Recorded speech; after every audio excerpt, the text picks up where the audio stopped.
Hi, I'm Glenda Waterworth from Elusive Images, and today I'm going to show you how to use ultra-thick embossing enamel, also known as UTEE, on Stampbord. Now, some of the pieces that I'm going to show you how to make are here, and we're using black ultra-thick embossing enamel today, which gives a lovely effect when you go over the top of it with glitters or with pearly powders or even with different colours of ink.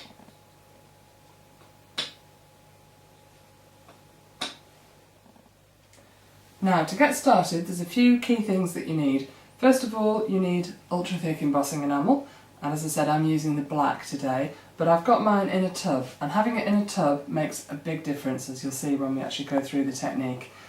I also have a pair of tweezers, which again are pretty important because this stuff can get hot, and this is a warning, you can burn yourself on it if you're not careful, so always have tweezers, and if you can, long tweezers are better.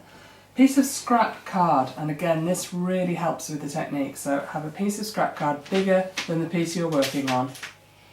And finally, of course, you need your stamp board that you're going to work on. You can do this on any rigid surface such as mount board or very thick cardboard, chipboard, although that all tends to warp a little, and stamp board is brilliant because it just doesn't warp at all. The other thing you'll need, of course, is Versamark or a very good pigment ink that will hold the embossing powder in place, and you need your heat tool. So the first step is to ink your piece of stamp board with the Versamark ink. Now, I'm going to put about 3 layers of the embossing powder onto it, which will cover the white completely, but if you wanted to, you could start with a coloured piece, and this is actually a great technique for dealing with those ruined pieces, things that you may have etched into and you can't sand away completely. So if you've got any pieces that are ruined and you can't use them as they are, use them with this technique and it's not wasting them. So you've got your inked up piece there, and you want to put that in the powder. Now I just drop it in and shake the powder until it's completely covered, and then this is where the tweezers come in. You just fish it out with the tweezers, tap off any excess, and you'll see that this first layer doesn't give a complete coverage. You can still see the white through it, and that's fine, don't worry about that. So make sure your embossing powder is out of the way of your heat gun, and put your piece of stamp board on your scrap card. This is very useful. And then just heat it until that whole first layer has melted. Now this first layer will take longer than paper or card. Stamp board is cold to start with, and the first layer takes a lot longer to heat up. Now just really keep heating this, and don't worry about overheating, because with this technique on the very first layer you can't really overheat it. You want it to be molten all over, and you'll see it all go nice and shiny.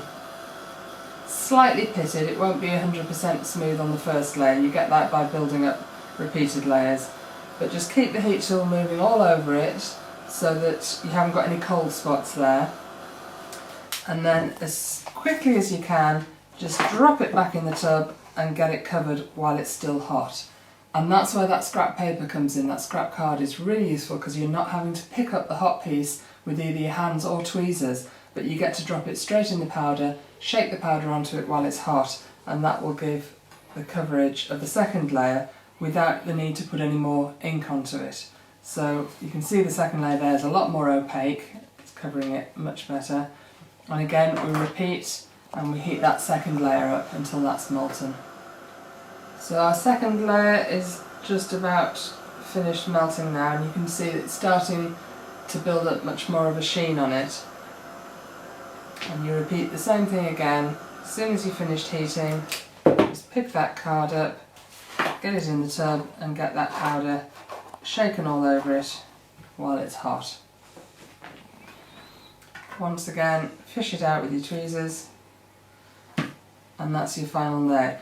Now, if you're organised, you might have done the next step before you started, but at this point you can leave that powder sitting on there and you don't actually need to heat it immediately.